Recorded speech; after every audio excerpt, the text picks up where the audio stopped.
Buenas tardes, noches y bienvenidos un martes más a nuestro paseo semanal por la historia. Decía el escritor estadounidense y superviviente de los campos de concentración nazis, Elie Wiesel, que lo contrario del amor no es el odio, es la indiferencia. Hoy pasaremos con un personaje que si algo no desataba era indiferencia. Un personaje que en su país pasaba del amor al odio y del odio al amor con la misma facilidad que pasaba de paria a héroe y de héroe a paria. Quizás un soñador que aspiraba a convertir a su país en gran potencia, a pesar de que la desaparición de lo que él consideraba su imperio y un menguante peso económico indicaban que tendría que conformarse con un estatus más moderado. John Fitzgerald Kennedy confesaba sentirse abrumado y empequeñecido ante un personaje que para él resultaba un gigante en todos los aspectos. ¿De verdad nos encontramos ante uno de los grandes de la historia? No lo sé. Aquí nunca juzgamos, ni encumbramos. Tan solo contamos la historia, intentando ser benévolos y, por supuesto, dando nuestro punto de vista situándonos en el contexto de la época. En el caso de hoy, en una época reciente. Y ahora sí, comenzamos.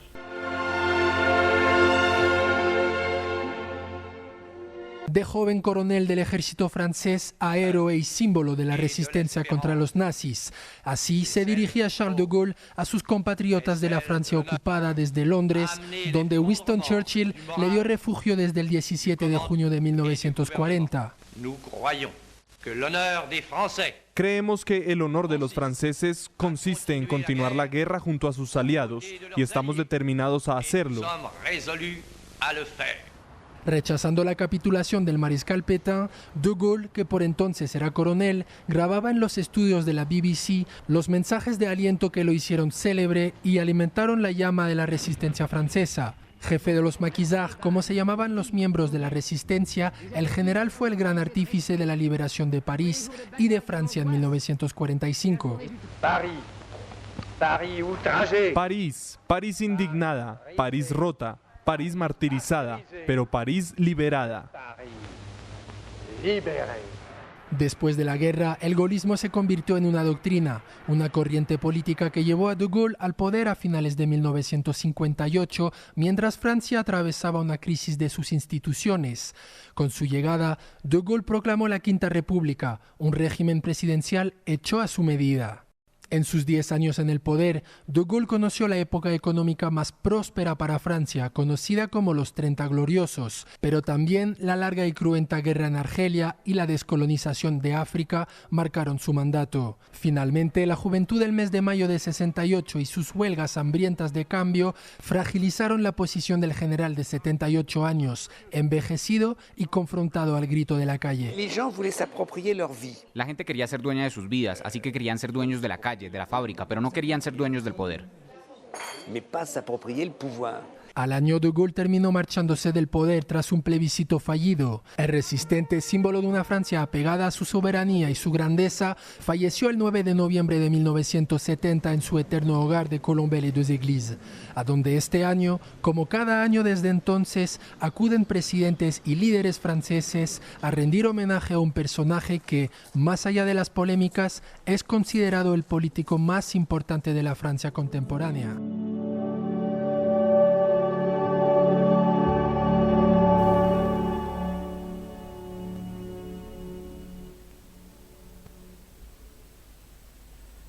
Son bien conocidas las palabras con que Charles de Gaulle comienza sus memorias. Me he hecho siempre cierta idea de Francia. La historia de su país le impresionaba tanto que su mayor sueño era prestarle algún día señalados servicios. Hace unos días, el director de la película Emilia Pérez, esa que está nominada al Oscar y que va a noticia por día y no precisamente por la cinta, pues bien, hace unos días Jacques Audiard, como podéis adivinar por el nombre, es francés, decía que el español es una lengua de países emergentes, una lengua de países modestos, de pobres y de migrantes. Bueno, si él es feliz diciendo eso, pues nada, porque ese es el problema que siempre, a lo largo de la historia, han arrastrado algunos franceses. Despreciar todo lo que no sea suyo. Quizás una forma de tapar sus complejos por no haber sido nunca esa gran potencia mundial con la que siempre soñaban, a pesar de haberlo intentado en diferentes ocasiones y de haber tenido algunas colonias. En España, por ejemplo, acabaron fracasando. Y entiendo que ni Agustina de Aragón ni el Timbalé del Bruc están en sus libros de historia. Es por eso que inventaron el término la Grande, como si Francia fuera lo más, casi el origen del universo, y la Grande fue uno de los sueños de nuestro personaje de hoy. Decidió elegir la carrera de las armas para hacerlo, y la Gran Guerra de 1914 pareció ser su ocasión de oro. Le sorprendió como joven capitán. Le causó repetidas heridas físicas de las que se restableció y una moral más difícil de sobrellevar. Fue hecho prisionero en Verdún y vivió encerrado los 2 últimos años de la Segunda Guerra. Sus repetidos intentos de fuga terminaron en otras tantas capturas. La manera como el mando francés dirigió la guerra le decepcionó enormemente. Había perdido su gran oportunidad. Rehizo como pudo su carrera, en buena parte a la sombra de Pétain, el héroe de Verdún, que debió defenderle de la mala acogida que los profesores de la Escuela Superior de Guerra depararon a ese oficial engreído que discrepaba de sus doctrinas estratégicas. Escribió Historia Militar de Francia y a cuenta de ella, más tarde, chocaría con Pétain. Convencido de que había que crear un ejército vertebrado por divisiones blindadas, publicó un libro sobre ello. Le hicieron caso en Alemania, pero no en Francia. Buscó influir en política para conseguir que se lo escuchara. Hizo su apuesta y cultivó la amistad de Paul Renaud. Contaba ya 50 años cuando su país entró de nuevo en guerra con la Alemania de Hitler. Francia decidió entonces, tarde y mal, organizar divisiones blindadas y confiar su gobierno a Paul Renaud, que llamó a De Gaulle al gobierno para aplicar sus tesis. Convencido de que la guerra sería larga cuando el gobierno estaba ya en Burdeos, negoció una estrecha alianza con el Reino Unido para continuar la guerra desde el Imperio. Renaud le puso a su gobierno, que rechazó la medida. Había vuelto a fracasar. Se rebeló ante esa cesión encabezada por Pétain y marchó a Londres para continuar la guerra en nombre de la Francia libre. Convenció a Churchill de que era posible, pero no a las autoridades de su país, que le privaron de la nacionalidad y le condenaron a muerte. No le importó. A través de un mar de dificultades, consiguió que su farol tuviera éxito.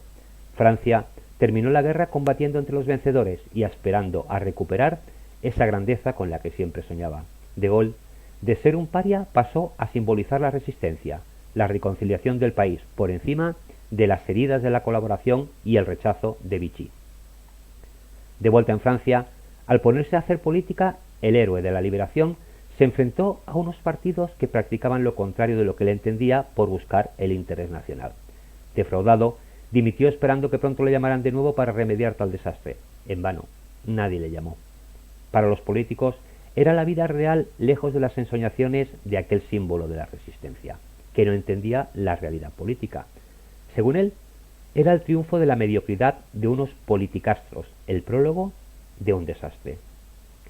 Y el desastre llegó. En 1958, Francia, a causa de Argelia, acabó viviendo una situación de quiebra política y rebelión. De Gaulle maniobró entre bambalinas con suma habilidad y apareció como la solución a un problema sin salida.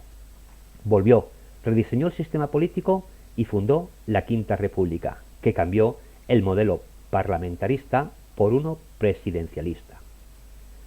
La solución del problema argelino le costó el odio de los ultranacionalistas, que intentaron casi 20 veces terminar con su vida. Mientras tanto, él hacía política. Esta vez sabía cómo moverse y durante 10 años desplegó con habilidad todo su talento para convencer desde el poder. No convenció a todos.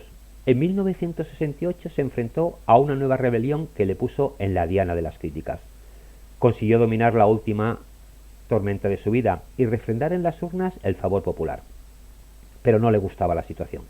Convencido de la necesidad de reformas de calado, las propuso en un referéndum que perdió y que posteriormente le obligaría a dimitir. Nunca dejó de pensar que no hay política que valga fuera de las realidades y también que Francia no puede ser Francia sin grandeza. Podría parecer una contradicción, pero no hay tal. En la ladera sobre la que se encuentra Francia escribió: todos la animan a que baje mientras yo no ceso de tirar de ella hacia arriba. Este sería más o menos el resumen de su vida, pero vamos a intentar ahondar en algunos aspectos de la misma. Charles-André Joseph Marigold nació el 22 de noviembre de 1891 en Lille, la ciudad que se vanagloria de hablar el francés más perfecto de todo el país. Como muestra, os contaré una pequeña anécdota. Cuando yo estudiaba francés, la profesora lo primero que nos dijo a todos fue: no sabéis la suerte que tenéis, yo soy de Lille. Pero sigamos con la historia. Hijo de un profesor de historia y literatura en un colegio jesuita y de una acaudalada descendiente de una familia de empresarios, fue criado en una familia devotamente católica y tradicional. No en vano, tanto padre como madre eran descendientes directos de la nobleza francesa, a la que la Revolución privó de algunos títulos y muchas tierras.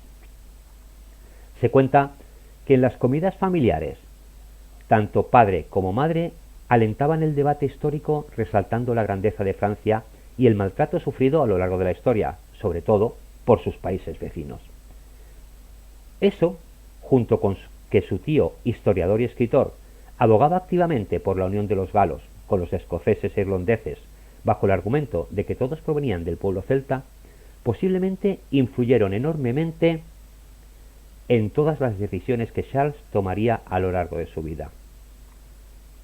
Ávido lector desde la infancia, sobre todo de historia medieval y filosofía, a los 15 años escribió un ensayo en el que se imaginaba a sí mismo como general, llevando al ejército francés a la victoria sobre Alemania en un ficticio año 1930. Más tarde, escribió que en su juventud había esperado con cierta anticipación ingenua la inevitable guerra futura con Alemania para vengar la derrota que los franceses habían tenido con los germanos en 1870. La Francia en la que Charles creció era una sociedad dividida. El crecimiento del socialismo y el sindicalismo, la separación de Iglesia y Estado y la reducción del servicio militar a 2 años eran acontecimientos que no eran bienvenidos por la familia de Gaulle. El caso Dreyfus, del que hablaremos otro día, también marcó en gran parte a la familia. A pesar de que en un principio se inclinó a realizar la carrera de historiador, posiblemente para complacer a su padre, acabó por decidirse por la carrera militar. En una época en que la reputación del ejército estaba bajo mínimos, consiguió postularse aspirante a la Academia de Oficiales. Su clasificación fue bastante mediocre, 119 de 221 participantes. Aún así, fue admitido, cumpliendo con el año previo de servicio en filas, tal como establecían las normas.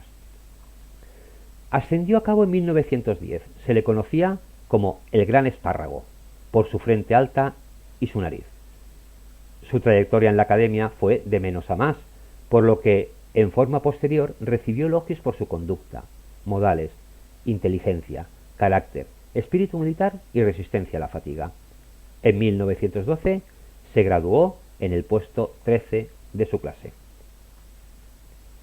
Al inicio de la Primera Guerra Mundial, de Gaulle pertenecía al 33 Regimiento, considerado como una de las mejores unidades de combate del país. Para entonces, Charles ya comandaba un pelotón, sobre todo gracias al apoyo que tuvo del mariscal Pétain. En una de sus primeras batallas recibió una bala en la rodilla, aunque no estuvo mucho tiempo alejado del frente. De Gaulle pasó 32 meses en un campo de concentración de guerra alemán, aunque al parecer su estancia fue relativamente cómoda, ya que él mismo la definió como un lamentable exilio. En cautiverio, de Gaulle leía periódicos alemanes, habilidad que había adquirido en la escuela, además de poner dicha lengua en práctica durante sus vacaciones de verano, las que solían ser en Alemania. Su fervor patriótico y su confianza en la victoria le valieron otro sobrenombre, el Condestable, título del comandante en jefe del ejército francés en épocas medievales. De Gaulle, además, organizaba ponencias sobre el estado de la guerra para sus compañeros cautivos. Por eso también decimos que tuvo que tener este encierro pues relativamente cómodo, ya que incluso le permitían dar conferencias. Sobre todo, intentó la evasión 5 veces, sin éxito, y fue trasladado a un establecimiento de mayor seguridad y castigado a su regreso con largos periodos de confinamiento en solitario y con el retiro de privilegios como periódicos y tabaco. Tras los 5 intentos de fuga, pues aquella cárcel que tenía donde vivía con cierta comodidad, pues bueno, le fueron implantados algunos castigos. De sus 2 años y medio de cautiverio, guardó un recuerdo amargo, considerándose un soldado inútil que no sirvió para nada. El recuerdo amargo no era por la situación que había pasado mientras estuvo cautivo, sino porque él consideraba que al estar cautivo no le servía para nada a su país, no era útil. Con el fin de la guerra cerca, entró en un estado depresivo porque no estaba participando en la victoria. Permaneció en cautiverio hasta después de la guerra, cuando se firmó el armisticio. Tras ocupar varios cargos como instructor y supervisor, alejado de funciones militares como tal, funciones de primer orden en el ejército, el mariscal Pétain le lanzó un nuevo salvavidas, intentando cambiar su calificación militar de buena a excelente. Sin embargo, no lo consiguió. Aún así, acabó entrando a trabajar como su ayudante. Sin embargo, Charles tuvo algunas diferencias de criterio con el mariscal, principalmente en la gestión de Marruecos. En aquella época, Marruecos era un poco dividido entre una parte soberanía de España y otra parte soberanía de de Francia, y en considerar desapropiado la adulación pública hacia el mariscal y su esposa. Fue entonces cuando tuvo sus primeros contactos con algunos líderes políticos, líderes que no tenían ningún tipo de relación con el estamento militar. A pesar de todas estas confrontaciones, tras 12 años como capitán, fue ascendido a comandante y luego, en 1932, a teniente coronel, época en la que se dedicó a estudiar las gestiones militares en países como los Estados Unidos, Italia y Bélgica. De Gaulle redactó un proyecto de ley para la organización de Francia en tiempos de guerra, una guerra que estaba por venir, pero que al parecer De Gaulle preveía que era inevitable. De hecho, lo había comentado con su familia, que la guerra con Alemania acabaría siendo algo inevitable. Para cuando los alemanes atacaron Francia, De Gaulle era un militar totalmente activo y al mando de una división creada específicamente para él. Los alemanes habían penetrado la frontera en Sedan el 15 de mayo de 1940. Ese día, teniendo reunidos 3 batallones de tanques y menos de un tercio de sus hombres, fue convocado al cuartel general, indicándosele que atacara, para así ganar tiempo, para que el sexto ejército del general Robert Touchon, de más prestigio, se desplegara hacia l'Aisne desde la línea Maginot. El general Georges le comentó a De Gaulle que era su oportunidad para implementar sus ideas. Superado en número y sin apoyo aéreo, perdió 23 de sus 90 vehículos en minas y armas antitanques. El 18 de mayo fue reforzado por 2 nuevos regimientos de caballería blindada, elevando sus fuerzas a 150 vehículos. Atacó de nuevo el 19 de mayo y sus fuerzas fueron devastadas una vez más por los Stukas alemanes y la artillería. Ignoró las órdenes de retirarse por parte del general Georges y a primera hora de la tarde exigió 2 divisiones más a Touchon, quien rechazó su solicitud. A pesar de que los tanques de Gaulle obligaron a la infantería alemana a retirarse, la acción solo trajo un efímero alivio temporal e hizo poco para detener el arrollador avance alemán. No obstante, fue uno de los pocos éxitos que disfrutaron los franceses mientras sufrían derrotas en otras partes del país. Las victorias de los franceses sobre los alemanes fueron bastante efímeras. Retrasó su retiro hasta el 20 de mayo. Al día siguiente, el 21, a petición de los agentes de propaganda, dio una charla en la radio francesa sobre su reciente ataque. En reconocimiento por sus esfuerzos, De Gaulle fue ascendido al rango de brigadier general el 23 de mayo de 1940. Y a pesar de haber sido retirado obligatoriamente como coronel el 22 de junio, usaría el uniforme de general de brigada durante el resto de su vida. Los días 28 y 29 de mayo, De Gaulle dirigió un ataque contra los alemanes al sur del departamento de Somme en Abbeville, tomando alrededor de 400 prisioneros en un intento desesperado por tratar de cortar una ruta de escape con tal de que las fuerzas aliadas nuevamente tuvieran una cabeza de playa en Dunkerque.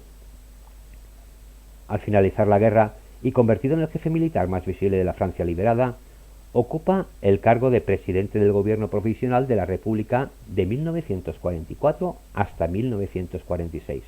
Tras ese periodo, abandonaría la política. Posiblemente vieron en él, pues bueno, alguien que gozaba de cierto nombre.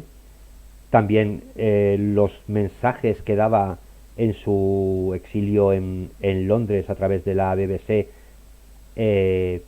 daban algo de esperanzas a la población, y eso fue lo que decidió de alguna manera que le dieran este puesto de presidente provisional de la República, un puesto que por otra parte seguramente nadie quería.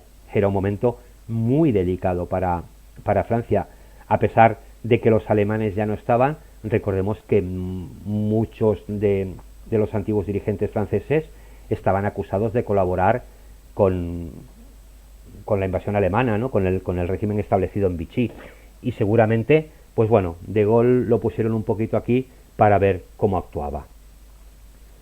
Tras un largo periodo alejado de la vida pública, vuelve a la política para intentar solucionar el enquistado problema de Argelia, una colonia que quería independizarse, y la inestabilidad de la Cuarta República lleva a Francia al borde de la guerra civil, principalmente por las tensiones entre el gobierno central, totalmente desorganizado, y el llamado grupo ultraderechista Procolonos de Argelia, que exigía la represión del movimiento independentista. Con el fin de evitar un golpe de Estado cuyos rumores lo prevían inminente, el primer ministro de la época, Pierre Filmin, solicita ayuda de Gaulle, al que otorgan plenos poderes, creando una quinta república que es sometida a referéndum. El gobierno de entonces, que era bastante caótico, ven en de Gaulle alguien que había tenido, pues bueno, cierto renombre, como una persona que ponen al cargo, le dan plenos poderes para ver si de esta manera puede restablecer un poquito más el orden en la sociedad francesa, que estaba bastante revuelto. Al año siguiente, en 1959, de Gaulle se convierte en presidente con un 78% de los votos, en una elección, hay que decir, en la que no participaba toda la población, sino el llamado cuerpo electoral, en el que participaban pues unas 80.000 personas. Esa fue la única elección presidencial francesa realizada por ese medio, y desconocemos también el motivo.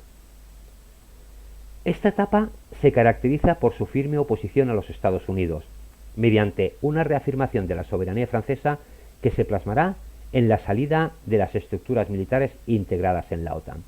De hecho, Francia no volvería a pertenecer a la Organización Atlántica hasta el año 2009, ya durante la presidencia de Nicolas Sarkozy.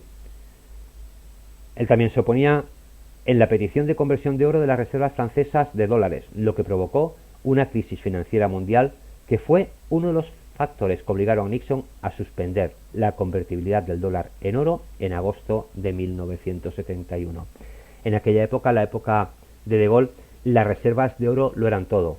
Hoy posiblemente los países tengan, o de hecho tienen, otro tipo de reservas, pero él, a que se contabilizaran esas reservas por dólares en lugar de oro como pretendían los Estados Unidos, era algo a la que se opuso totalmente.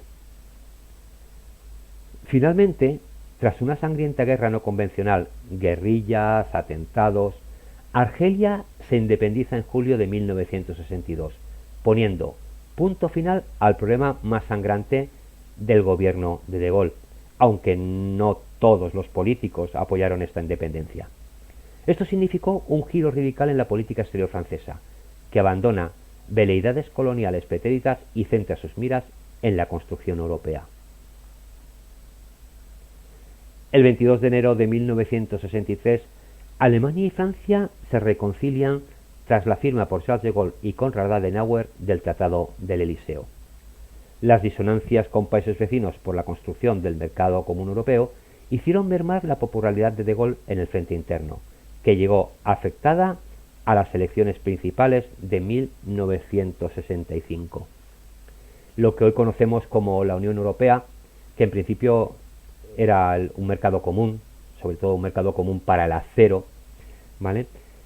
Provocaba que no todos los políticos, lógicamente, de la época, eran unos cuantos países. España en aquella época no estaba, recordemos, España entra en la Unión Europea, creo que fue en el año 82, pero estas disonancias, este europeísmo de Gaulle, pues no caló en Francia. Y en estas elecciones presidenciales de 1965, de Gaulle no logró imponerse en la primera vuelta. Obtuvo el 44% de los sufragios, 34 puntos menos que 6 años antes. Ante tal situación, de Gaulle estuvo a punto de renunciar a su candidatura y retirarse de la política, por lo que consideraba una reprobación. Pero finalmente se presentó y venció en la segunda vuelta con el 54% ante el 46% de la Federación de la Izquierda Democrática Socialista que encabezaba François Mitterrand, que más tarde sí que llegaría al poder. En 1964 realizó una histórica gira por varios países de Sudamérica. Sudamérica fue la gran frustración francesa. Desde hacía más de un siglo habían intentado por todas las formas posibles dejar algún tipo de huella. No en vano, el término latino fue un término que los franceses fueron introduciendo poco a poco para borrar por completo otros términos, valga la redundancia, como hispano o íbero. En aquella histórica gira visitó varios países como Venezuela, Uruguay, Paraguay, Chile, México, Brasil y Argentina, y se reunió tanto con presidentes democráticos como con algún que otro dictador. En la etapa final de su gobierno se enfrentó a un recrudecimiento del conflicto social que derivará en el denominado Mayo francés. Ese mayo de 1968, con una revuelta estudiantil y obrera que fuerza la caída del gabinete del primer ministro gaullista Georges Pompidou. Recordemos un poquito que Francia es una república presidencial. Hay el presidente del gobierno y luego hay el primer ministro. En 1969, de Gaulle convoca un referéndum sobre las regiones en Francia para lograr mayor legitimidad, pero pierde. Derrotado, dimitirá y se retirará de la política. Murió de un aneurisma el 9 de noviembre de 1970, dejando sus memorias inconclusas. Y ahora llega el momento de las frases. Como pasa con muchos de nuestros personajes contemporáneos, tenemos cientos de ellas, por lo que vamos a quedarnos solo con algunas.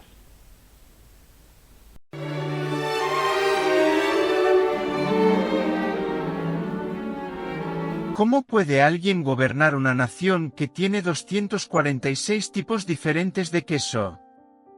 Puede estar seguro de que los estadounidenses cometerán todas las estupideces que puedan pensar, además de algunas que están más allá de la imaginación. Bélgica es un país inventado por los británicos para molestar a los franceses. No será ningún estadista europeo quien unirá a Europa, Europa estará unida por los chinos. En política es necesario traicionar al país o al electorado. Prefiero traicionar al electorado. Para convertirse en el amo, el político se hace pasar por el sirviente. Francia no tiene amigos, solo intereses. Francia no puede ser Francia sin grandeza.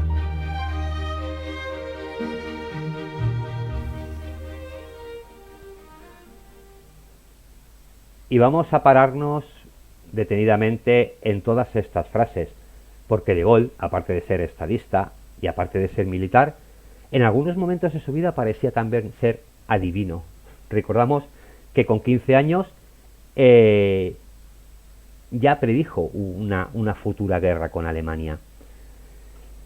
¿Cómo puede alguien gobernar una nación que tiene 246 tipos diferentes de queso?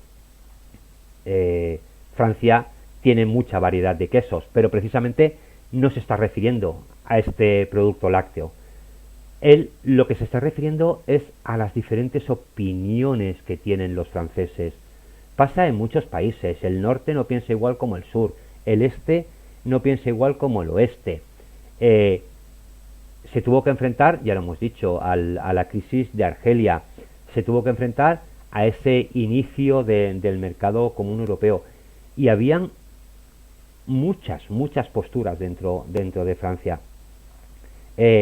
Al final, bueno, sucede hoy día en España. No hay más que ver cómo está el tema político diario con tantos tipos de pensamientos. Él se hacía esa pregunta de lo difícil que es gobernar cuando hay tantas opiniones, cuando realmente no todo el país va en una misma línea. Bueno, de alguna manera lo consiguió gobernar. Posiblemente tuvo aciertos, o posiblemente tenían, como decía, esa habilidad oratoria que ayuda tanto a los políticos para que sus mensajes calaran en la población. Puedo estar seguro de que los estadounidenses cometerán todas las estupideces que puedan pensar, además de algunas que están más allá de la imaginación. De Gaulle no fue nunca muy amigo de los norteamericanos, a pesar de agradecerles pues la ayuda prestada en la Segunda Guerra Mundial. Siempre los miraba con recelo. Él siempre miraba con recelo a todas aquellas posibles potencias que pudieran ingerir a nivel internacional. Y por eso decía que cuidado, que los norteamericanos en cualquier momento pueden pensar estupideces, incluso algunas que están más allá de la imaginación. Han cometido muchas, pero nos ponemos ahora en la política actual. Si este hombre de Gaulle viera las políticas que está haciendo Donald Trump, con algunas seguro que se quedaría totalmente sorprendido. No voy a juzgar a Trump, pero sí que algunas de sus cosas sorprenden bastante y están más allá de cualquier cosa que pudiéramos imaginar. Bélgica es un país inventado por los británicos para molestar a los franceses. Con la vecina Bélgica tampoco se llevaba bien. Habían dos motivos. Bélgica también había tenido sus colonias en África, y pues era, digamos, una especie de rivalidad colonial. Y le echa la culpa pues a los británicos, a los ingleses, como si los ingleses hubieran inventado a Bélgica, ¿no? Los ingleses no tienen nada que ver con la fundación del país belga. Pero él sí que lo decía. También tenemos que tener en cuenta que Bélgica se mantuvo neutral en casi todos los conflictos internacionales. Lo sigue haciendo en la actualidad. Es un país que siempre se ha manifestado bastante neutral, algo que a De Gaulle no le gustaba. Y bueno, ¿a quién culpamos? A los británicos. Al final, los franceses a lo largo de la historia siempre han buscado dos culpables, o ingleses o españoles. Quizás porque aún recuerdan aquellos tiempos de antaño donde, pues bueno, las negociaciones de Francia con España y con el Reino Unido siempre había sido desfavorable a ellos, ¿no? Y entonces es algo que, bueno, pues si hay que culpar a alguien de Bélgica, vamos a culpar a los británicos. No será ningún estadista europeo quien unirá a Europa. Europa estará unida por los chinos. Tenemos que pensar que en aquella época la China de Mao decía aquello de dejar que los chinos duerman, ¿no? Porque cuando despierten ya veremos. China no incomodaba en aquella época para nada a Europa. Pero aquí De Gaulle una vez más muestra su visión de futuro. Él sabía que tarde o temprano los chinos serían una gran competencia de Europa, y que posiblemente no tendría que ser ningún político, sino que Europa se tendría que unir para hacer alguna oposición a China. Lo estamos viendo en el terreno económico, en el terreno comercial, ¿no? China cada vez va invadiendo más los territorios, y Europa, a pesar de que tiene bastantes tratados con ellos, sí que no deja de mirarlos con cierta preocupación. En política es necesario traicionar al país o al electorado. Prefiero traicionar al electorado. Ya está diciendo claramente que en política no todo lo que se cuenta, no todo lo que se promete tiene que ser verdad. Que al final tienes que traicionar a alguien. Y si tú crees, acertada o equivocadamente, que tienes que tomar una decisión que es buena para tu país, pero es mala para aquellos que te apoyaron, él siempre traicionará al electorado. Muchas veces el político traiciona a los dos, al país y al electorado, pero eso ya es otra historia. Para convertirse en el amo, el político se hace pasar por el sirviente. Esto sí que es para todos los políticos. Todos se presentan como el servidor del pueblo, como que están al servicio de aquellos que lo votan, o de aquellos que no lo votan, en el caso de los dictadores. Pero siempre acaba siendo lo mismo. El político se presenta como el servidor del pueblo, y en la gran mayoría de casos acaban convertirse en el amo del pueblo. Y esto sucede tanto en regímenes democráticos como en regímenes dictatoriales. Estas dos frases que vienen a continuación aluden directamente a su país. Francia no tiene amigos, solo intereses. Aquí él mismo ya está diciendo que prevalecerá por encima de todo los intereses de Francia, y que si para ello tiene que tener enemigos, pues los tendrá, porque el país, según él, no tenía por qué tener ningún amigo si eso iba en contra de sus propios intereses. Francia no puede ser Francia sin grandeza. Ese era el sueño de Gaulle. El mismo sueño pues que algunos años atrás había tenido Napoleón, la grandeza francesa. Grandeza que en el caso de Gaulle posiblemente pudiera ser que no era más que su patriotismo. En el caso de Napoleón sabemos que también llevaba mucha carga de ego, mucha carga, como diría nuestro compañero David, de narcisismo. Pero sí que él entendía que Francia tenía que ser grande. La grande al final es un término que acuña él mismo.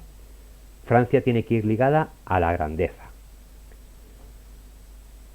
Su voz, desde la BBC, siempre precedida por el canto de los partisanos, en el espacio radiofónico que le cede Churchill, se forja como estratega y orador. Cuando de Gaulle se exilia en Inglaterra durante el periodo de la Segunda Guerra Mundial, Churchill ve en él alguien que puede seguir alentando al pueblo francés, aunque sea desde la distancia. Y por eso le cede un espacio en la BBC, en la radio pública inglesa, para que desde allí empiece a dar sus discursos. De Gaulle se erige como adalid del no, no al armisticio, no al Estado Mayor de Petén, no a la derrota. Las fuerzas clandestinas de la resistencia se reagrupan en una sólida red creada por Jean Moulin. Francia libre y Francia combatiente se funden. Más tarde, la BBC emitirá otra señal, la decisiva, los primeros versos de Les Sanglots Londres, que anuncian el desembarco de Normandía. Es muy importante el papel que juega la BBC en la Segunda Guerra Mundial, sobre todo porque era este espacio donde personas como de Gaulle podían animar y alentar a esa resistencia que a veces caía en el desánimo contra la ocupación nazi. Al final, en Francia no todos combatieron contra los nazis. Muchos se pusieron de perfil, otros se acomodaron y otros sencillamente se dejaron llevar. Por lo tanto, eso era algo tampoco que Churchill iba a permitir. Él también estaba interesado en acabar con los nazis, y no precisamente con la ayuda de los rusos, sino con la ayuda de todo aquel que pudiera. Con lo cual, esta cesión de una emisora radiofónica a De Gaulle jugó un papel muy importante en la victoria de los aliados en la Segunda Guerra Mundial. Primero fue su voz impostada, luego su imponente silueta, finalmente su hierático retrato con uniforme militar colgado en las paredes de las instituciones republicanas. Lo cierto es que el general entró el 25 de agosto de 1944 en la leyenda, aunque se apartó de la historia casi al instante, en el 1946, quedando como una sombra intocable, como una efigie sagrada durante 12 años. Tanto en 1940 como en 1958, cuando regresa a la política, es la imagen de sí mismo lo que proyecta en cada discurso. Un gran estadista, un gran político, no es nada si no tiene una buena oratoria. La oratoria muchas veces lo es todo en política, porque al principio de todo hay que convencer, después habrá que vencer, pero al principio hay que convencer. De Gaulle cree en la existencia de un pacto entre él y la patria. Es el Redentor, y se cree él mismo el Redentor. Cuando él regresa a la política, se cree que él es el único salvador de la patria, el único que puede salvar al país de la crisis política y económica en la que estaba sumida. Y el 4 de junio del 58 declara solemnemente: yo, De Gaulle, abro las puertas a la reconciliación. Reconciliar también es un término que le gusta mucho a los políticos. Todo país está dividido en derechas e izquierdas, o está dividido de alguna manera. Y reconciliar es algo que los grandes estadistas les gusta mucho mencionar. Yo estoy aquí para reconciliar, para que todos pensemos como pensemos, podamos ir en una misma dirección. Esto, sinceramente, es un imposible. Los que piensan de una manera caminan en una dirección, y los que piensan de la otra caminan en lo contrario. Hasta ahora creo que pocos políticos han conseguido aunar que las diferentes ideas caminen en la misma dirección, salvo en momentos de mucha crisis. De Gaulle hizo gala de un pragmatismo político-literario insólito. Desconfiando en los partidos y en las ideologías, quiso ser el Estado. Él iba más allá de los partidos y más allá de las ideologías. Él era el Estado, el que quería ser yo el Estado, y este es mi pensamiento. Durante la Guerra Fría se le llamó el rompehielos. Sin embargo, se calentaba con las aclamaciones de millones de seres que recobraran dignidad e independencia. De alguna manera, no era un hombre frío, un hombre helado. Había muchísimas cosas que le molestaran, aunque no tenía el carácter de Churchill, que quizás lo soltaba en el momento y siempre tuvo la fama de malhumorado. Él posiblemente utilizaba más la diplomacia. Charles de Gaulle, que utilizó la palabra grandeur en cada uno de sus discursos, murió en la discreción más absoluta, recluido en su casa de siempre, mientras escribía sus memorias con su mujer al lado, hojeando desde la ventana la lápida de su hija muerto a los 20 años. No nos cabe duda de que De Gaulle dejó una impronta indeleble en la política francesa del pasado y presente siglo, pues buena parte de sus ideas están todavía presentes en la Francia actual bajo la corriente del denominado gaullismo. De hecho, en su honor se cambió el nombre a la parisina Plaza de l'Étoile, lugar en el que se sitúa el Arco del Triunfo de París, y actualmente llamado Plaza Charles de Gaulle. Hoy nos hemos encontrado ante un personaje, ante todo un militar, alguien que cuando no luchaba por su país se sentía inútil, como dijo él mismo en su época de cautiverio durante la Primera Guerra Mundial. Alguien también que tuvo un sueño, tuvo el sueño europeo que tenían muchas personas por aquella época, aunque cada uno la tenía con una visión diferente. Más que nada porque todos querían liderar, porque todos estaban muy de acuerdo en esta unión, pero permitirme que el líder sea yo. Esto al final se saldó, pues bueno, como pasa ahora, ¿no? Sabemos que hay países que tienen una economía más sólida y que al final imponen de alguna manera sus ideas en lo que ahora llamamos la Unión Europea. Y bueno, se salda con eso de decir presidente provisional, va cambiando de cada 6 meses esa presidencia al presidente de cada país, pero sabemos que esto es un título representativo que al final tampoco tiene ningún valor, a mi opinión, cuidado. Entonces esto también sucedía en aquella época. De Gaulle no siempre fue aceptado por su pueblo, ¿vale? De hecho, tras su breve paso político del 44 al 46, acaba convirtiéndose casi en un paria, en un olvidado. Luego se le llama cuando hay algún problema porque arrastraba esa fama quizás de dialogante, de persona que era capaz de poner paz en conflictos que nadie sabía cómo resolverlos. Pero bueno, luego tampoco sus ideas acabaron bien del todo. Acabó perdiendo unas elecciones, sí que tras varios años de poder, ¿no? Pero también estamos hablando en una época en que los políticos duraban más en el poder. Tampoco tenían lo de ahora, que hay en muchos países, de que 8 años y cambias, ¿no? En esa época, mientras el pueblo te apoyara, pues ahí seguías. Y también un hombre que entendió quizás que el colonialismo no era bueno. Su grandeza no radicaba tanto en tener colonias, sino en dejar huella. Si no eras capaz de dejar una buena huella, que se te reconociera como un gran país y que asumieran que habías dejado un gran legado, para él eso no era importante. Por eso es que le da igual que Francia pierda Argelia, le da igual el protectorado de Marruecos.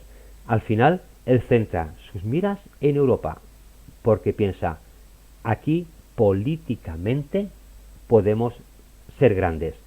El sueño de Napoleón a través de la diplomacia. Y hasta en esto nos hemos encontrado, en este personaje que realmente tiene una importancia en la historia, en nuestra historia reciente, en la historia del mundo reciente, y sobre todo mucha importancia en el país galo, ¿no? Donde se le considera realmente el mayor estadista que hayan tenido los franceses. Todo y que, como hemos dicho, en principio su vocación solo era militar. Quizás llegó a la política, como tantos otros, por casualidad. Primero, porque vieron en él, bueno, a alguien que había conseguido cierto renombre y que posiblemente el pueblo, sabemos que tras una guerra siempre admira a aquellos que cuentan sus grandes hazañas. De Gaulle no es que hubiera tenido muchas en la Primera Guerra Mundial, pero tuvo algunas en comparación con los otros. Y después, pues cuando hubo un conflicto del que Francia no supo salir, volvieron a llamarlo para que intentaran mediar en esa paz, pues en base al nombre que todavía mantenían. Llegamos ya a nuestra pista musical de hoy y lo haremos con la canción La Madelon. La Madelon es un clásico de la música francesa que se ha convertido en un símbolo de la camaradería y el espíritu de los soldados. La letra describe un lugar de descanso y esparcimiento para los militares, ubicado cerca de una foresta, donde una casa cubierta de tierra y hiedra alberga un cabaret. Este lugar es atendido por Madelon, una joven servicial y alegre, cuya presencia es tan apreciada por los soldados que se convierte en el objeto de sus sueños y pensamientos diurnos. Esta era una canción pues que las tropas, cuando iban al frente o cuando desfilaban, las tropas francesas interpretaban, y por eso, como De Gaulle fue ante todo un militar, vamos a acabar con esta canción. Gracias por acompañarme. Como siempre os recuerdo que mañana tenemos el Rincón de David con nuestro compañero David Mena. El jueves me volvéis a tener a mí con Melodías de ayer y de siempre, este recorrido por la historia de la música principalmente en español. Después nuestra compañera Susana con su Remember Sue, y el viernes vuelve Entre Dimensiones. Y luego tenemos ya la programación del fin de semana. Y ahora sí, os voy a dejar con esta canción francesa y en francés, pero que interpreta Sara Montiel.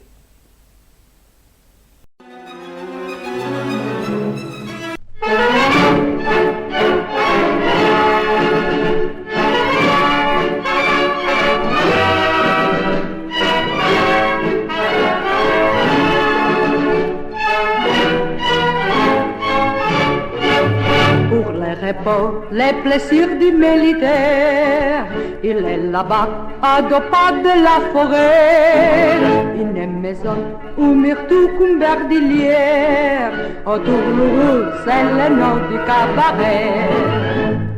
La servante est jeune et gentille, légère comme un pavillon, comme un son va sonner petit. Nous l'appelons la Madelon, nous arrivons la nuit, nous y pensons le soir. Ce n'est que Madelon, mais pour nous c'est l'amour. Quand Madelon vient nous servir à boire, sous la tonnelle, on prend le gingivore et chacun nous raconte une histoire à sa façon. La Madelon pour nous n'est pas sévère. Quand on lui prend la taille ou le menton, elle rit, c'est tout mal qu'elle sait faire. Madelon, Madelon, Madelon. Madelon vient nous servir à boire, sous la tonnelle, on prend le gingivore, et chacun lui raconte une histoire à sa façon. La Madelon pour nous n'est pas sévère.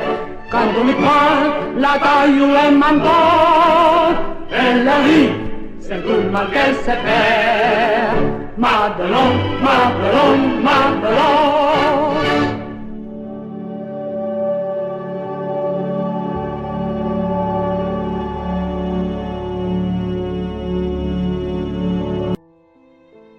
Acompáñanos en un viaje a través del tiempo, para encontrarnos con esos personajes, muy conocidos, poco conocidos o olvidados, que de alguna manera contribuyeron a nuestra historia, a la historia de todos.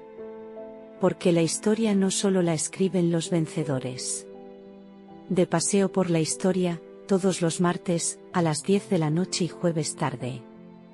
En descaradafm.com. De paseo por la historia, dirige y presenta, Fran González. Te esperamos.